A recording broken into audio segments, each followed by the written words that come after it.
दैनिक जागरण संपादकीय डिक्टेशन में आपका स्वागत है। डिक्टेशन 10 सेकेंड के बाद स्टार्ट होगा।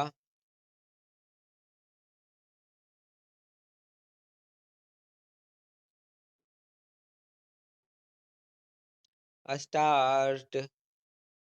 विपक्ष की ओर से लोकसभा स्पीकर ओम बिरला के खिलाफ लाए गए अविश्वास प्रस्ताव को खारिज होना ही था। इसे विपक्ष भी भली तरह जानता था और इसीलिए जब यह प्रस्ताव ध्वनिमत से खारिज हुआ तो उसने मतदान की मांग नहीं की, क्योंकि वह समझ रहा था कि नतीजा बदलने वाला नहीं है।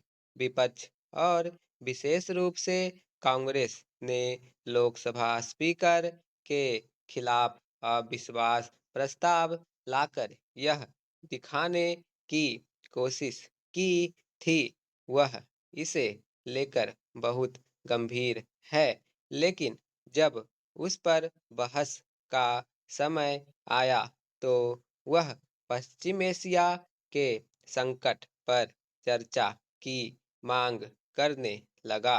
ऐसा नहीं है कि सरकार इस विषय पर बहस के लिए तैयार नहीं थी, लेकिन विपक्ष और विशेष रूप से कांग्रेस ने यही प्रदर्शित किया कि वह अपनी ओ ही ओर से लाए गए प्रस्ताव को लेकर गंभीर नहीं।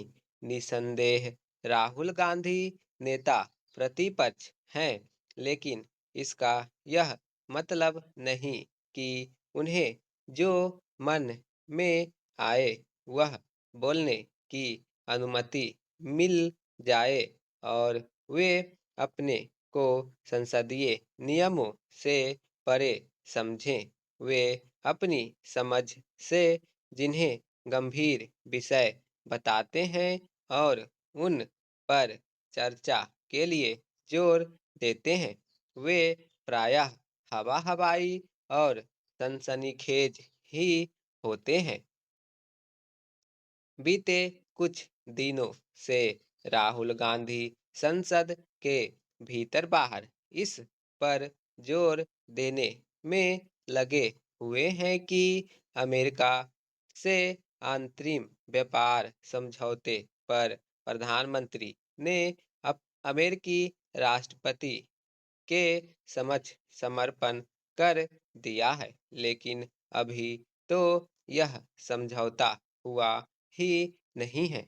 इसके पहले वे यह सिद्ध करने की असफल कोशिश करने में लगे हुए थे कि चुनाव आयोग मोदी सरकार के इशारे पर मतदाता सूचियों का इस तरह विशेष गहन पुनरीक्षण यानी SIR करने में लगा हुआ है, ताकि भाजपा को चुनावी लाभ मिले।